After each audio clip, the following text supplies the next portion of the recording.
Data statistik didapat dari Kementerian Perdagangan dan juga dari Kementerian Perindustrian bahwa 80% bahan baku industri nasional Indonesia importnya dari Tiongkok. Satu lagi, kalau trading, beli barang jadi untuk dijual lagi, ternyata 70% juga barangnya dibelinya dari Tiongkok. Kita perjelas, bahan baku industri artinya bahan setengah jadi. Kalau trading itu bahan jadi utuh tinggal jual. Sedangkan kalau Indonesia ekspor keluar itu bahan mentah alam ke Tiongkok yang dibikin setengah jadi oleh Tiongkok, lalu diimpor balik ke Indonesia sebagai bahan baku industri atau barang jadi. Bahan baku tadi yang balik itu 50%-nya dari 80% bahan baku industri. Kita diputer-puter barang sendiri sesungguhnya. Tiongkok untung di tengahnya. Hebat Tiongkok. Ini negara tetangga kita ini bernegaranya kok kayak provinsi jadinya ya. Apa Tiongkok segitu hebatnya? Atau negara tetangga segitu lemahnya bernegaranya, terlalu urusin politik dalam negeri sehingga ekonominya dibuat dalam tanda petik bergantung dengan Tiongkok. Nggak heran transaksinya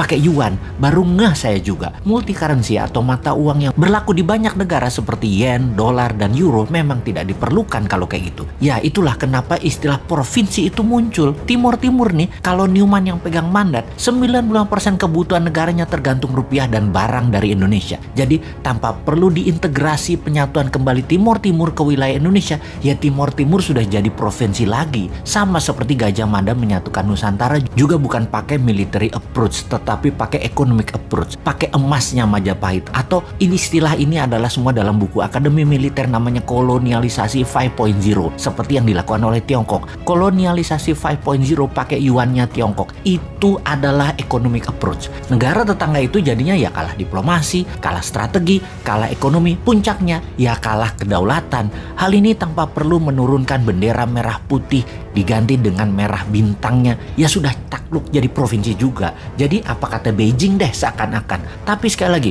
untung masyarakatnya dibuat apatis nasionalismenya, nggak ngerti kedaulatan, nggak ngerti nation right. Kalau paham sudah biar tuh pejabat yang paling serba bisa itu. Saking baiknya atau nggak ngertinya bernegara pejabat puncaknya, di negara tetangga tersebut ada pejabatnya terbukti meletakkan uang di Pandora Papers aja nggak diapa-apain. Walau kalau ditanya nggak tahu duit dari mana tuh dapatnya pejabat itu. Pejabat loh ya. Rakyatnya kalau udah hal gini cuek. Mungkin sudah kadung cinta dan sudah kadung kena propaganda otaknya oleh ribuan buzzer bahwa anti pemerintah itu pasti kadrun yang kena radikalisme Timur Tengah. Bosman bahkan dibilang kadrun. Lah wudhu aja belum lengkap, ilmu agama tipis dibilang kadrun. Padahal kelompok oposisi yang kerjanya ngeritik tanpa solusi juga dihantam sama Bosman dengan pertanyaan sederhana. Lalu solusinya apa? Kepada para oposisi. Kalau solusinya hanya ganti pejabat, ganti pemimpin, sama aja nanti. Pasti bingung juga dan hutang lagi ketika penggantinya baru pejabat dari sisi oposisi. Sama pasti. Jadi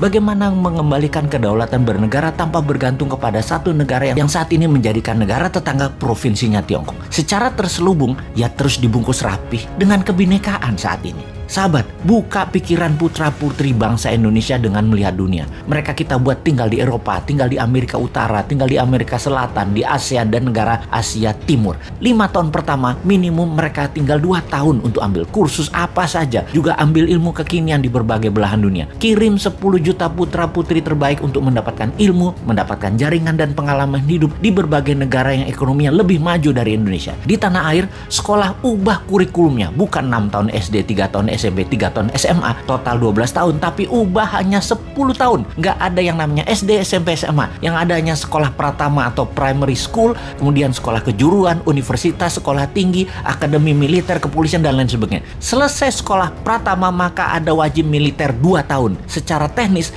wajib militer selesai dulu, baru 10 juta putra-putri terbaik ini dikirim ke luar negeri dalam 5 tahun ke depan. 10 tahun ke depan, tambah lagi, ada 20 juta putra-putri terbaik ini memiliki nasionalisme yang kuat, berpikir terbuka, pandai, dan membuat banyak perubahan di tanah air tercinta ini hingga menjadi negara berdaulat utuh adalah karena pengalaman mereka selama mereka belajar dan melihat dunia. Itulah bekal untuk Indonesia emas di tahun 2045 versi Newman. Kita tantang yang lainnya, konsepnya mana? Jangan cari populer, jual tampang dan kegiatan pakai anggaran Pemda dan anggaran negara dong. Modal sendiri tanpa jabatan, tanpa anggaran pemerintah kalau bisa.